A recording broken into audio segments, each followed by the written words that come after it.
اور جو ایک متحدہ بنگال تھا اس کو تقسیم کرنے کے لیے ووٹ دیے. اپنی مذہبی اعتبار سے جو ہندو بنگالی تھے ان کی اکثریت سے مسلمان بنگالیوں نے فیصلہ کیا مسلمانوں کے ساتھ علیحدہ وطن میں آزادی کے ساتھ سکھ کا سانس لیں گے, آزادی سے اپنی عبادات کریں گے, آزادی سے اپنی زندگی کو آگے بڑھائیں گے.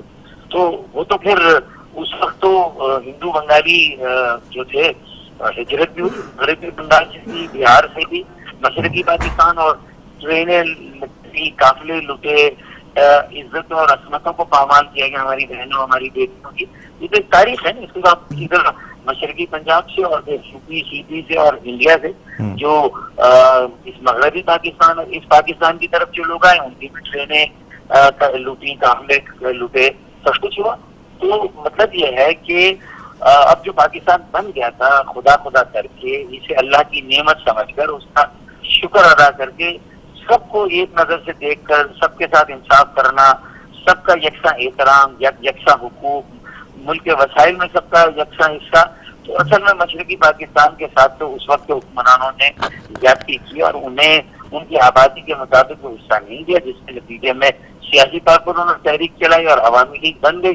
ہم نے ان کو اس مینڈیٹ کا بھی احترام نہیں کیا, وہاں ہم نے قومی اسمبلی کا اجلاس نہیں ہونے دیا, اس کے برعکس ہم نے فوجی آپریشن مسلط کیا, اور پھر اس کے بعد جو کچھ ہوا سامنے مطلب فحش غلطیاں, بڑی بلنڈرز, وہ تو ہماری اپنی ہے نا, ہمارے لوگوں کی. ہمارا کوئی احساس برتری تھا, ان بنگالیوں کو ہم کمتر سمجھتے تھے کہ وہ ہماری گلیوں میں آ کے چورن اور مچھلیاں بیچتے تھے, اور آج وہی بنگالی ان کا جو ٹکا جسے ہم 2 ٹکے کا بھی ٹکا, وہ آج ہمارے وہ ڈالر کی آنکھوں میں آنکھیں ڈال کے بات کر رہے ہیں, اور ہمارا روپیہ ڈالر کے آگے آداب تسلیمات بجا کر گھٹنوں کو چھو رہا تھی.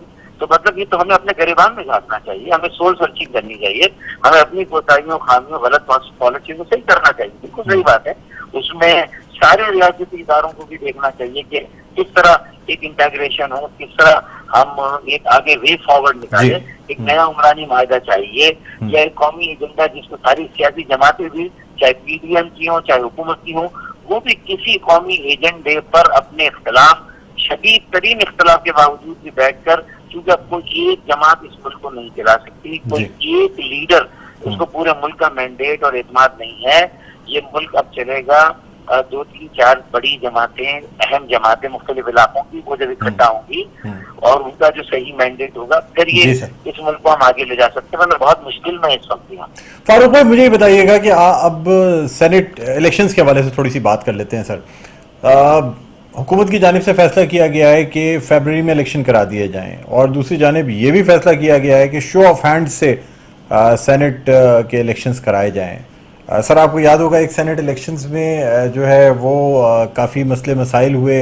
اس سے پہلے والے سینٹ الیکشنز کی بات کرتے ہیں تو اس میں بھی آپ نے ڈیسیشن لے کے اور ایک خاص پارٹی کا ساتھ دیا تھا. کیا سمجھتے ہیں سر, کیا ہونا چاہیے, شو آف ہینڈز یا سیکرٹ بیلٹ؟ دیکھیں اب بالکل سینٹ کے الیکشن جب قریب آ گئے نا, اب آپ اس بحث کو چھوڑیں گے تو اس کا مطلب ہے کہ پولیٹیکلی جب پچھلے الیکشن میں جو سینٹ کے چیئرمین کا الیکشن تھا, جب پی ایم ایل این اور پیپلز پارٹی کہہ رہی تھی کہ شو آف ہینڈ سے ہونا چاہیے, سیکرٹ بیلٹ نہیں ہونا چاہیے, تب آپ نے ان کی بات کو نہیں مانا. آج آپ کو آپ کی اپنی ضرورت پڑی ہے تو آج آپ کہہ رہے ہیں کہ شو آف ہینڈ سے ہونا چاہیے. تو اس کا مطلب یہ ہے کہ دیکھیں, اگر اب کسی ایک سیاسی جماعت کو اپنا زیادہ فائدہ نظر آئے گا کسی چیز میں اور وہ یہ کریں گے, تو یہ میں سمجھتا ہوں کہ اس کو جمہوریت کے حق میں نہیں سمجھا جائے گا بلکہ اپنے سیاسی مفاد کی رسم ہے.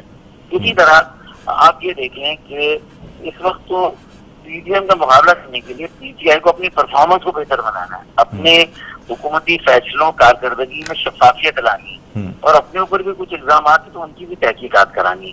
اپنی کارکردگی پر زور دیے بغیر اب سینٹ کے الیکشن مارچ نہیں کرا رہے کہ مارچ میں جا کر پی ٹی ایم کی تحریک کو ایک انتہا پر پہنچنا تھا, اور وہ ایک بڑا جو ہے گل گپارا کرنے والے تھے ملک میں, تو اس سے پہلے فیبروری میں کر دیا تاکہ سینٹ کا فیصلہ پہلے ہو جائے.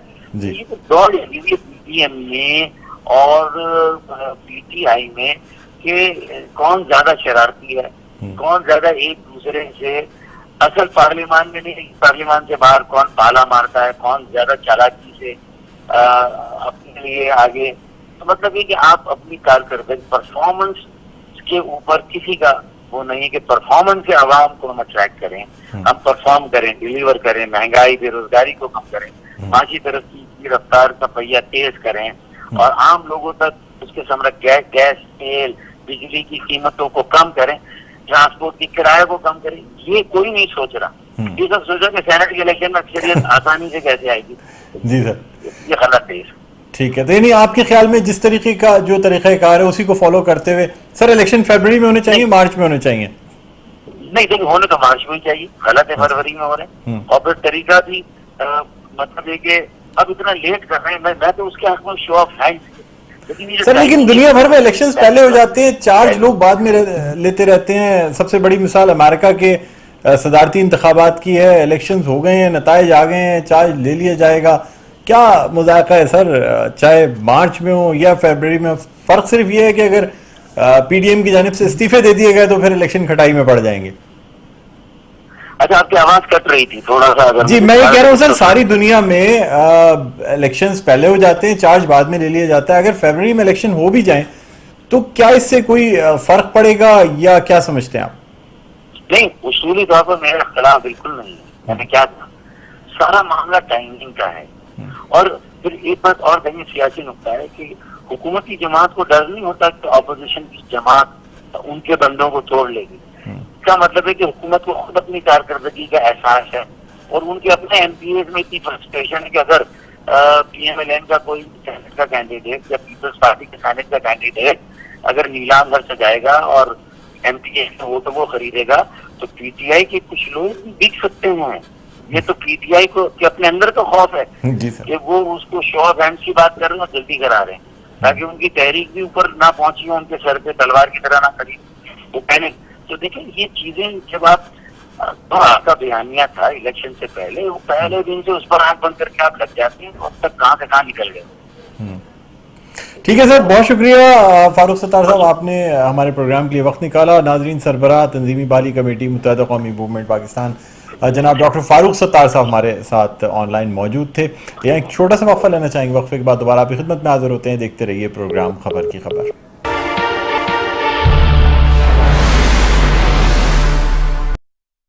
جی ناظرین, ویلکم بیک. ایک طور پر آپ کو خوش آمدید کہتے ہیں پروگرام میں خبر کی خبر. میں ہوں آپ کا میزبان ڈاکٹر بلند اقبال. اور ناظرین, آج ہم بات کر رہے ہیں ثانیہ اے پی ایس اور سکوت ڈھاکہ کے حوالے سے. اس وقت ہمیں جوائن کیا ہے آن لائن صوبائی وزیر برائے information technology and science Taimur Talpur صاحب نے. ان سے ہم بات کرنا چاہیں گے. السلام علیکم سر, آپ کو خوش آمدید کہتے ہیں پروگرام خبر کی خبر میں.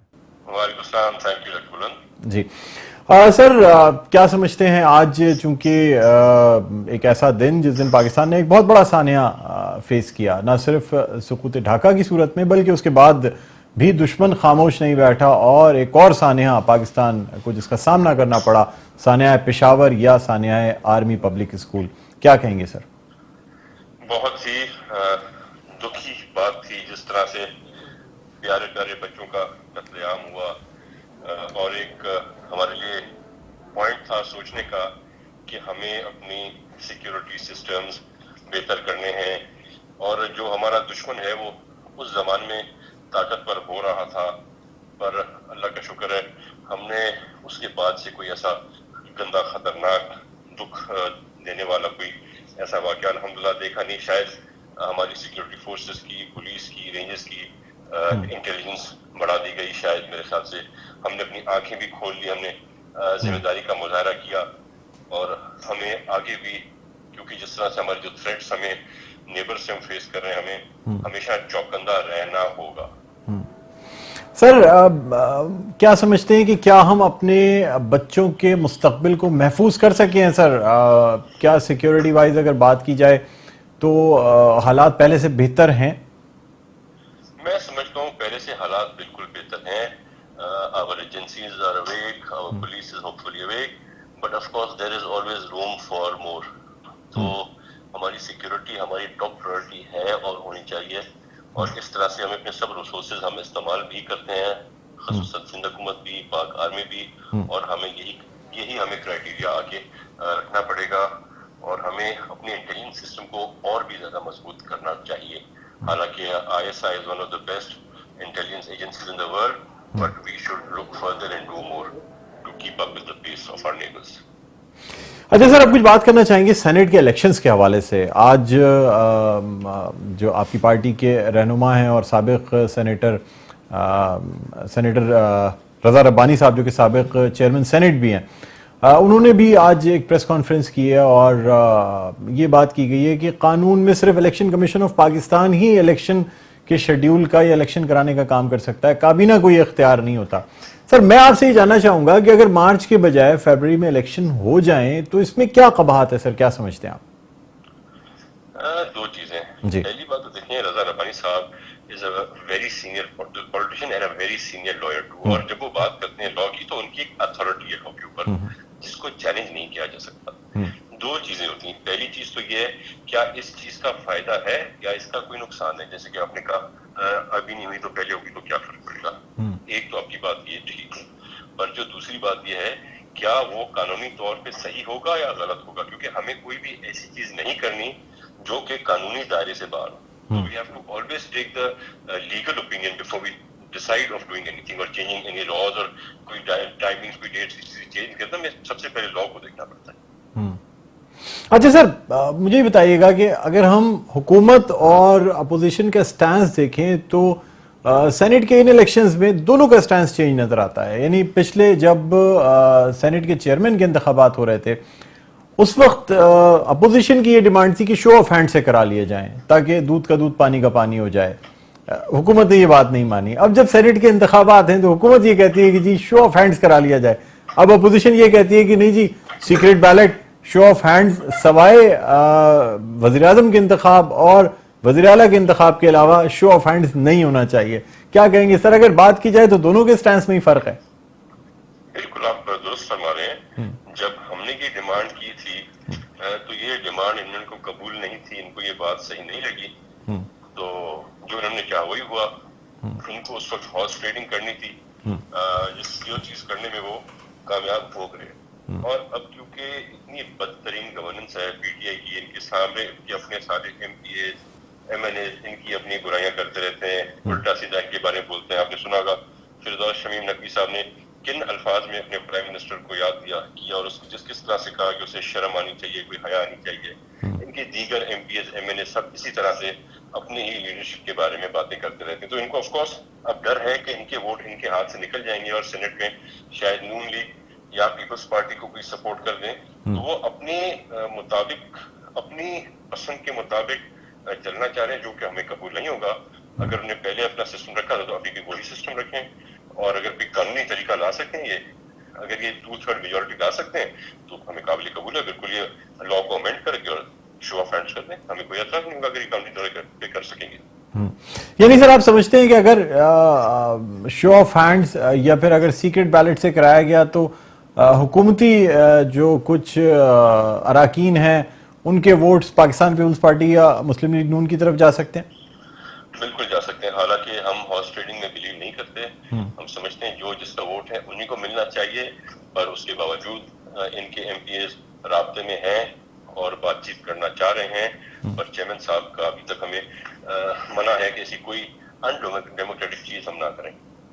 ٹھیک، اچھا سر یہ بھی بتا دیجیے گا کہ یعنی کراچی کے حوالے سے جو پیکج کا اعلان کیا گیا اس کے حوالے سے بڑی بات کی جاتی ہے، آپ کیا سمجھتے ہیں سر؟ 162 ارب یا 1100 ارب کی اگر بات کی جائے آن اے نیوٹرل بیسس، کتنے فنڈ آپ سمجھتے ہیں کہ کراچی کی ترقیاتی منصوبوں پہ لگا ہوگا اب تک وفاقی حکومت کی جانب سے؟ مجھے بڑے افسوس اور بڑے دکھ کے ساتھ کہنا پڑتا ہے کہ جو انہوں نے ہمیں اماؤنٹس اور فگرز دیے تھے وہ سارے جھوٹے اور بائس فگرز تھے، جس کی وجہ سے اب وفاقی حکومت نے یہ بات کرنا ہی چھوڑ دی ہے کہ انہوں نے کیا کنٹریبیوشن ہے اور وہ کیا کام کرانا چاہتے تھے۔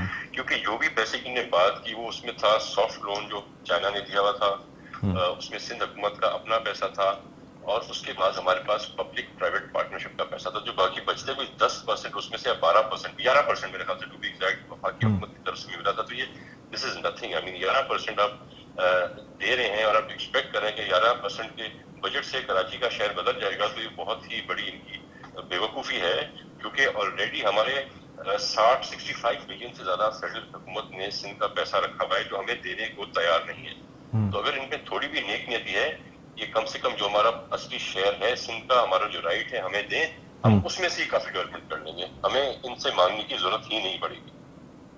بہت شکریہ سر، آپ نے پروگرام کے لیے وقت نکالا اور ہمارے پروگرام میں شرکت کی۔ ناظرین، صوبائی وزیر برائے science and information technology Nawab Taimur Talpur صاحب ہمارے ساتھ آن لائن موجود تھے۔ امید یہی کرتے ہیں کہ جس طرح سے تیمور تالپور صاحب نے کہا کہ ایک تو الیکشن جو ہے سینٹ کے الیکشنز قانونی طریقے سے ہونے چاہیے اور جو بھی قانون ہے اس کے حساب سے اس الیکشنز کو کروایا جائے، اور ساتھ ہی ساتھ کراچی کے لیے جو فنڈز مختص کیے گئے ہیں وہ کراچی پہ لگائے بھی جائیں۔ اسی کے ساتھ پروگرام کا وقت اپنے اختتام پر پہنچتا ہے۔ مجھے بلند اقبال کو اجازت دیجیے، اپنا بہت خیال رکھیے گا، اللہ حافظ۔